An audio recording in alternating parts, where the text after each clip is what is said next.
О zaman мен сізге жаңа айттым ғой, екі түрлі субсидияның біз төңірегінде сұрақтарымызға жауап алсақ деп едік. Ол біріншісі ауыл шаруашылық тауар өндірушілеріне сумен жабдықтау қызметтерінің құнын субсидиялау.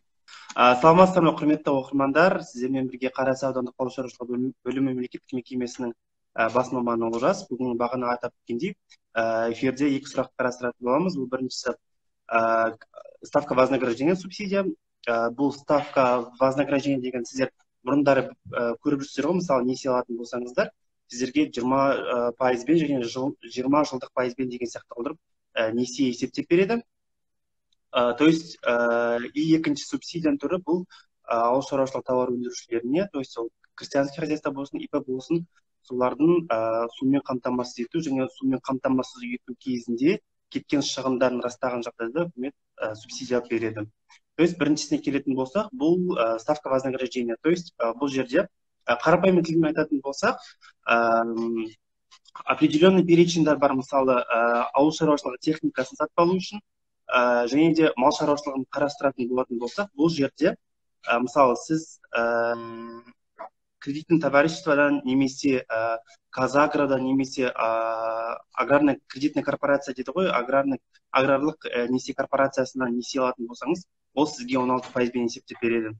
Содан кейін сіз 16%-бен алатын болсаңыз, мысалы 20 миллион алатын болсаңыз, бұл уже переплатасы 20-ға 20 қосып бересіз деген сияқты ғой. Сол үшін сіз аласыз да бұны үкіметке субсидировать етуге бересіз аяқтаңызда.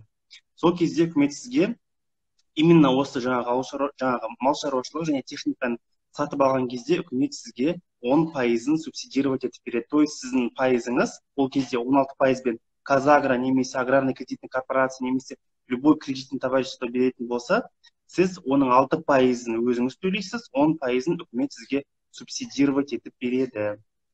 Бұл жерде негізі, бұл жердегі мәселе, бұл банки второго уровня дейді ғой, екінші дәрежелер банктардың любой қатыса алмайды, тек қана өзіндік переченьдер бар, мысалы, бағана айтып өткендей Казагро, болмаса аграрный кредитный корпорация, кредитный товариществолар бар, сол арқылы үкімет ақшаны игереді. То есть солардан алынған несиелер, то есть мақсаты цель займа дейді ғой, жаңағы займның мақсаты тек қана ауыл шаруашылығын техникасын сатып алсаңыз, ол трактор болсын, басқа да техникалар болса, және де мал сатып алсаңыз, сол несиеңіздің сізге 10%-ын үкімет субсидировать етіп береді.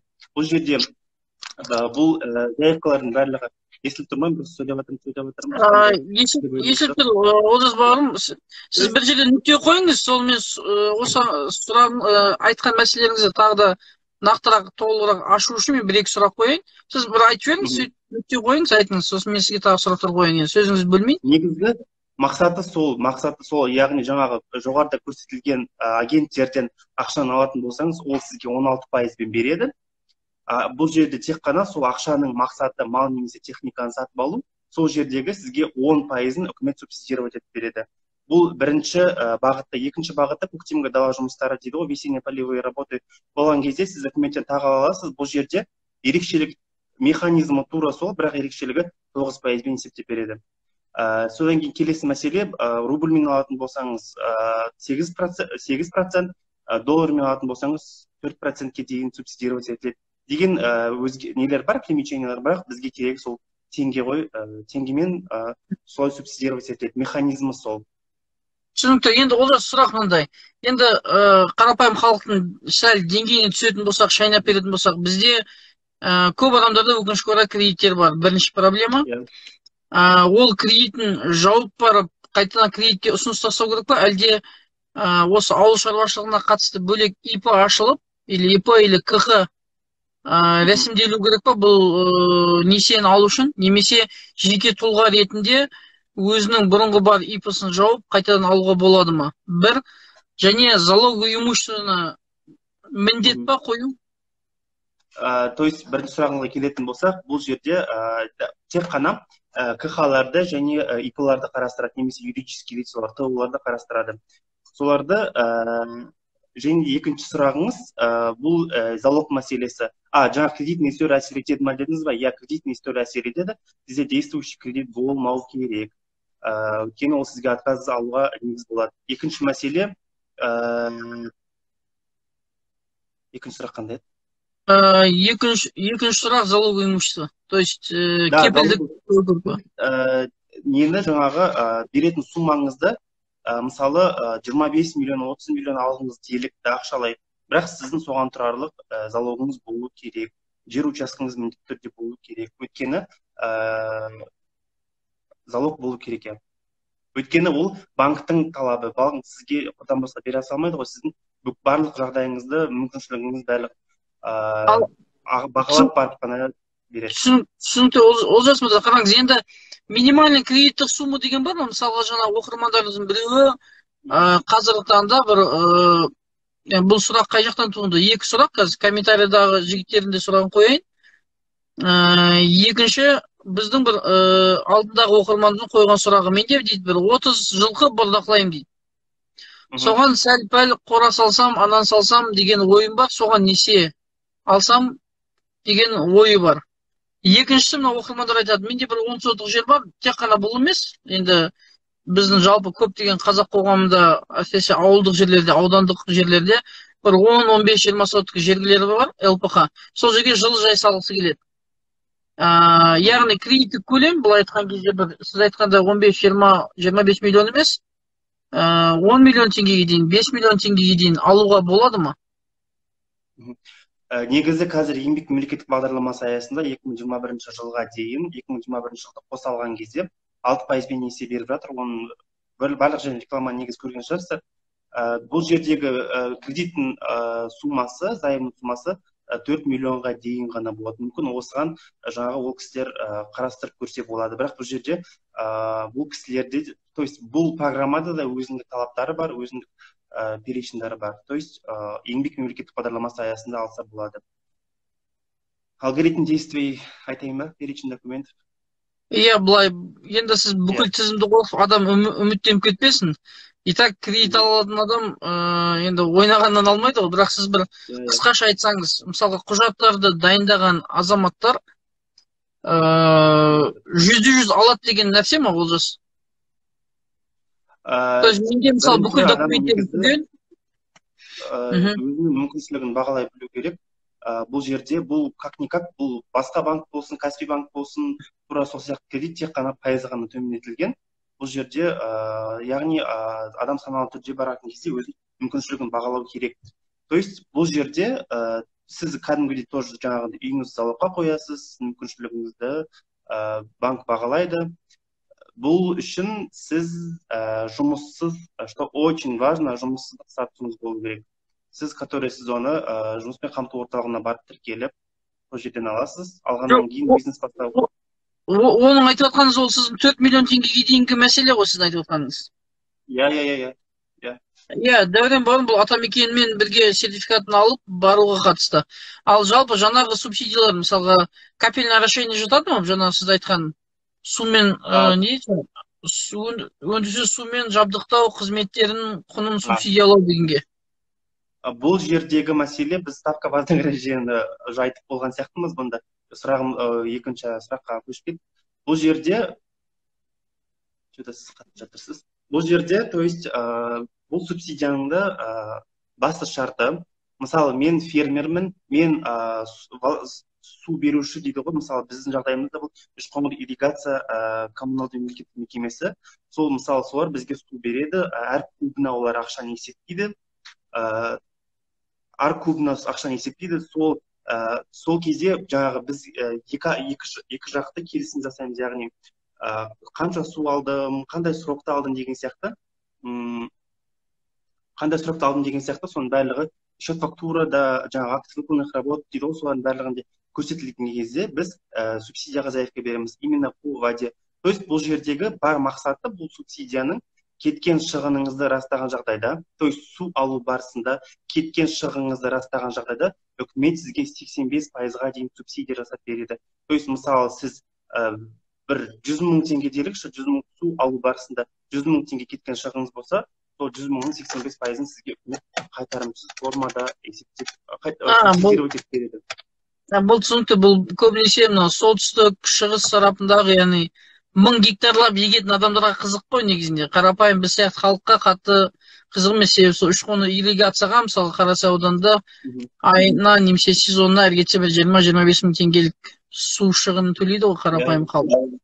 Бұл аяқ суға қатысты, иә, получается. Яғни неге емес бір жаңағы жабдықтау қызметтерінің құнын субсидиялау дегенде жаңағы насос біреулер. Жаңа сіз айтқан кезде, сіз сұрақ жаңағы сайтқа кіріп, копировать етіп өзіңізге алған кезде, сіз именно сонысын қараңыз, мен сізге соны түсіндіріп бердім. Ал келесі сұрақ бұл жаңағы капельное орошение, насостар сатып алу, жаңағыда сондай мәселе, ол уже мүлдем басқа бағдарлама, мүлдем басқа талаптары оның. Яғни бұл инвестициялық жоба дейді, инвестициялық субсидия. Бұл жерде кеткен шығыныңыздың, мысалы, обычный мотопомпа сатып алдыңыз делік, соның кеткен шығынын сізге әр жаңағы қондырғы үшін, әр техника үшін өзіндік нормативі бар. Мысалы, 25%, 50% деген сияқты сондай нормативтар бар. Бұл жерде 25%. Мысалы, сіз мотопомпа сатып алдыңыз делік, 100 мың теңгеге заявкаңызды жіберсеңіз, сізге үкімет 25%-ын субсидировать етіп береді. То есть, сіз 25 мың теңгені сізге үкімет қайтарып береді. Бұның мақсаты, мәні, былайша айтып барған кезде, сатып алдыңыз, құжатыңызбен растадыңыз, заявканы бердіңіз, үкімет сізге субсидировать етіп берді. Только құнын, видите, бағасын ғана сізге субсидировать етіп беріп тұр. Түсінікті. Түсіндіре алдыңыз. Енді Рамазан бауырым, мына жерде бұл сұрағыңызға былай жауап. Кредитный историяда қателеспесем 3 жылдан кейін немесе қазір 1 жылға шегерген сияқты, содан кейін черный списоктен шығасыз, сол кезде қайтадан тапсыра аласыз. Өкінішке орай, егер қара тізімде болсаңыз, шынымен де сізге отказ келу ықтималдығы өте үлкен. Олжас мырза, енді сіз жалпы субсидия алғысы келетін қарапайым кәсіпкерлерге, ауыл шаруашылығында жүрген, ең керекті деген документтері қандай құжаттарды жинап бастау керек?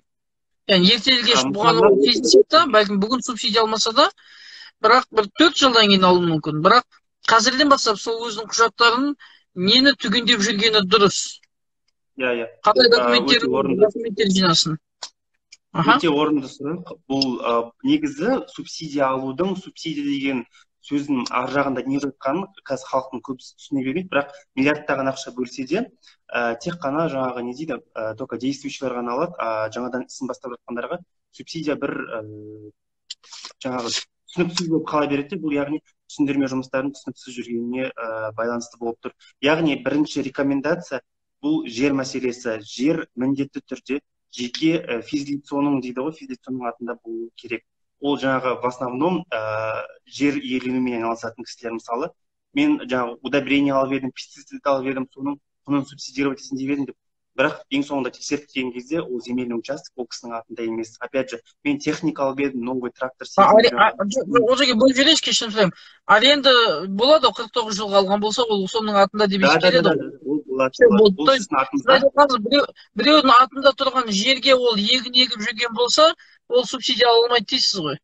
Өкінішке орай ала алмайды. Өйткені жердің, мысалы, арендаға сіздің жеріңіз бар 49 жылға, сіз біреуге субарендаға беруге құқығыңыз жоқ, ол заңмен қатаң тыйым салынған дүние.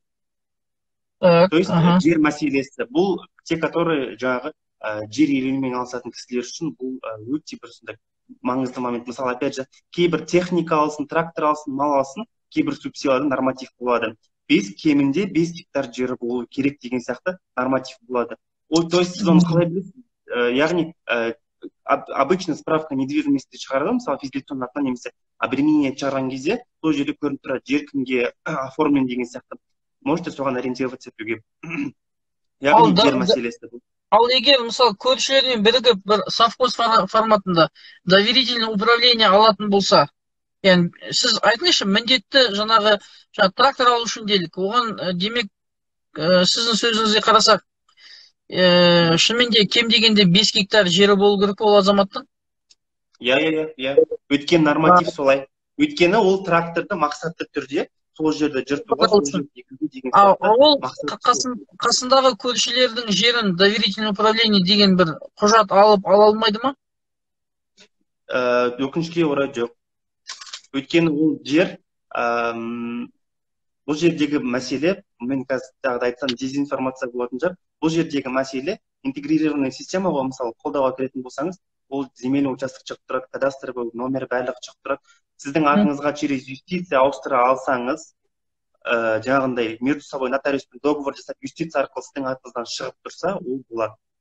Ол просто техника, ой, жаңағы системасыз дальше жібермейді келесі жаққа. Желательно жер болу керек адамның жеке юрисдикцияның атында, физицияның атында. Түсінікті, ол сол үшін біз қолдауға кірмей сізден тікелей ақпарат алғымыз келіп отырмыз. Қолдауға кірген кезде кез келген бір адам біздің өзіміз адасып кетеміз. Қарапайым халық ол сайтты ашам дегенше өмірден түңіліп кетеді ғой. 49 жылға берілген жер сіздің атыңызда болса, Данка Бейсултанов, онда сізге болады, 5 гектардан көп болатын болса. Бірақ сіздің атыңызда болу керек. Тағы қандай керек? Қандай нормативтер?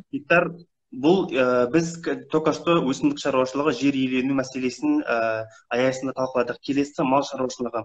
Мысалы, мынандай қарапайым субсидияның бір түрін айтайын.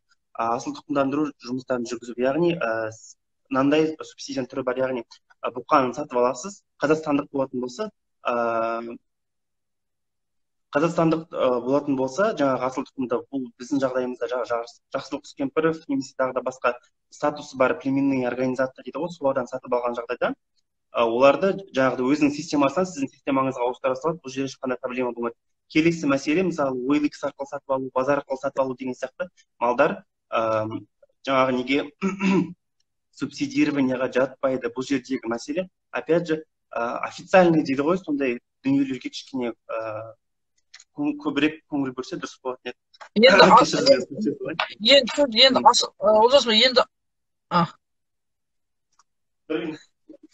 Болды. Ардақтаған, егер анаңыздың атында болса да, онда анаңыз тапсыру керек бұл құжат үшін. Сол сізге беріледі, яғни сізге берілмейді. Ескере кетейік, 49 жылға арендаға берілген жерді басқа біреуге арендаға беруге ресми түрде ешкімнің құқығы жоқ. Ол жеке, енді тағы бір мәселе, сіз асыл тұқымдылар да арзан емес қой. Жалпы қазір қоғамда мынандай бір дүние болып жатыр. Енді сіз де естіген шығарсыз, мысалға искусственно осеменение дейді ғой. Не дейді жаңағы ұрықтандыруды, не дейді искусственно дегенді? Қазақша қалай искусственно? Үшін сол ұрықтандыруды сіз соған қатысты субсидия алуға болады ма? Яғни оның суммасы да болса негізінде, бірақ артық ақша ешкімге артық етпес деп ойлаймын. Мысалы, қарапайым сиырға Алатау породасының ұрығын алып келіп салатын болса, оған субсидия алуға болады ма? Болады. Бұл жерде негізі, опять же, мысалы, жұмыс жасады, мысалы, сіз крестьянский хозяйствосыз, мен 2 мың сондай жұмыс жүргізетін, мен солы жұмыстар растаған жағдайда бір ұрықтандырған үшін, бір доза үшін жаңағы 1,5 теңге норматив субсидиясы. То есть, вне зависимости қандай порода болады, қандай түлік болады, соған нормативі 1,5 теңге ғана. То есть, бір рет сіздік ұрықтандырды, 1,5 теңге субсидияны сізге төлеп береді. Өйткені шығынды шегіп тұрған сіз. Түсінікті, ол ИП міндетті түрде реестрда да сонда ұрықтандырушы деп тұру керек пе сонда? ОКЭД бойынша? Әлде ауыл шаруашылығы етілсе жеткілікті ма?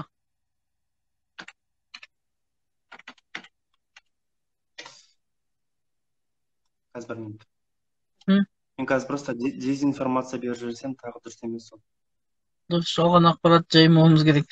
Дәурен мырза, негізінде сіз егер қалада тұрып, кішігірім ауыл шаруашылығымен айналысқыңыз келсе, сізге атамекенге бару керек. Атамекеннің оқуын оқығаннан кейін сізге 6% мөлшерлемен 4 миллион теңгеге дейін субсидия беріледі. Бәлкім үй құстарын немесе қой бордақылау деген сияқты бағытта айналыссаңыздар болады. Бірақ қайта кету керек, қалада қай жерде тұрасыз, себебі көршілеріңіз шағымданбауы керек. Айта беріңіз ол жерге.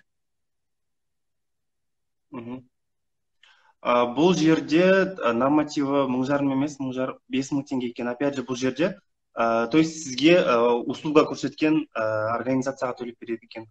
Мен сізге дұрыс ақпарат беріп.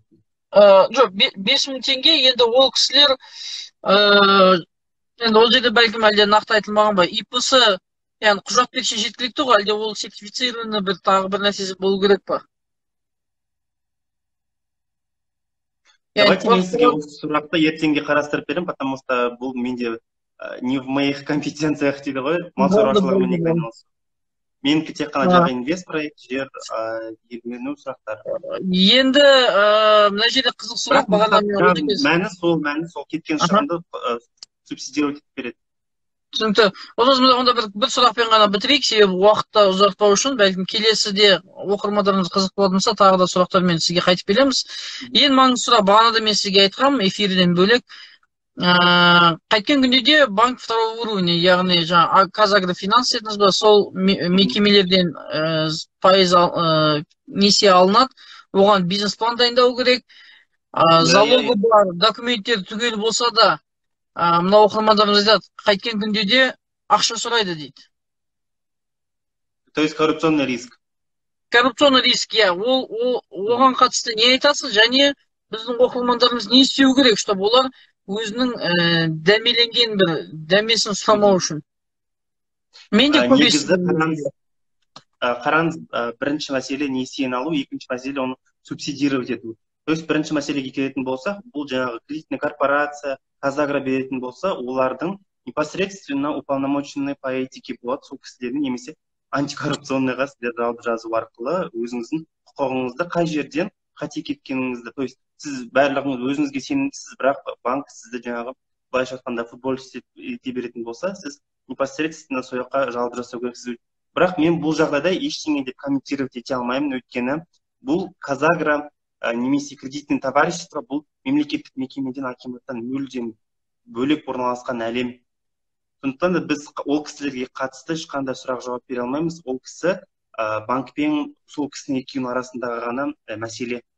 Оны солай ғана шешеді. То есть болмаса келісу арқылы, түсіндіру арқылы солай ғана шешіледі. То есть банктың қызметкері непосредственно сізге түсіндіру керек, сіздің осы жеріңіз дұрыс емес, мына документіңіз толық емес деген сияқты.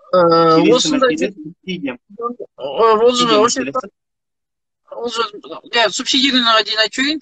Ардақтаған осыған қатысты кез келген бір банкке сіздер құжаттарыңызды өткізгеннен кейін сізге белгілі себептерге байланысты отказ беретін болса, онда міндетті түрде жазбаша жауап алыңыздар.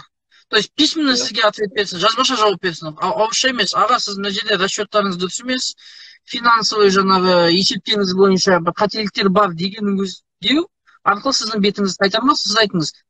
Інім, ағам, қарындасым, маған қағазға жазып бер. Олар ресми жазып береді, қандай қателіктеріңіз бар. Соны алғаннан кейін барып, соны түзетіп қайтадан тапсырыңыздар. Қағазға түспейінше кез келген бір дүние. Сіз ертең антикорға да барып, немесе оның үстіндегі отырған жаңағы АГД, білем қай этика бөлімі болсын, оларға сіз шағымдана алмайсыз. Қағаз жүзінде болмайынша. Кеттік, субсидия туралы енді. Бұл жерде біз декоррупционный риск 100%-ға төмен десек деп айталады. Төмендеді, мүлдем коррупционный риск жоқ деп десек те айталады. Бірақ максимум бұл жерде, мысалы, КХ болсын, физлицо болсын, ол максимум жаңағыдай частный агентстволарға жүгіну мүмкін. Мен түсінбей жатырмын мына жерде. Осы жерден көмектесіп жіберсіз деп, мүмкін сол кісілерге ақша беру не шығар, жаңағы ақша беру қауіптілігі бар шығар. А так, чтобы бұл заявкалардың барлығы тек қана электронды форматта қолдау KZ сайты арқылы Алматы облысының әкімдігінің ауыл шаруашылығы басқармасына түседі.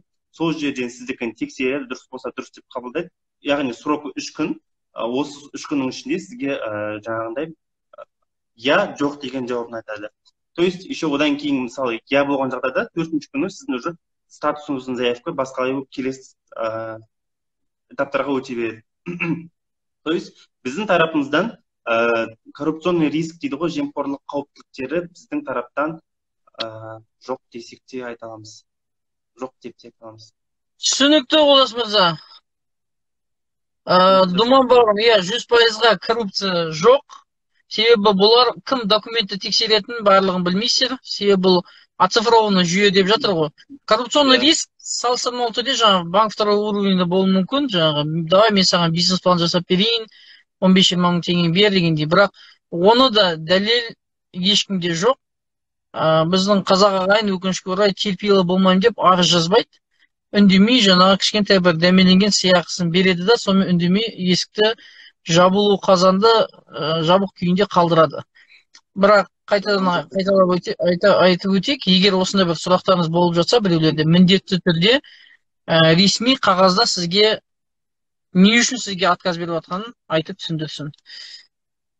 Жақсы, ардақты ағайын, көп рахмет. Олжас мырза, сізге көп рахмет. Егер оқырмандарда біз мына қазір видеоны монтаждап қайтадан шығарамыз, сұрақтары болатын болса, бәлкім тағы да бір басқа тақырыптармен сізді тікелей эфирге шақыратын боламыз. Жарайды, рахмет. Келе жатқан жаңа жылдарыңызбен.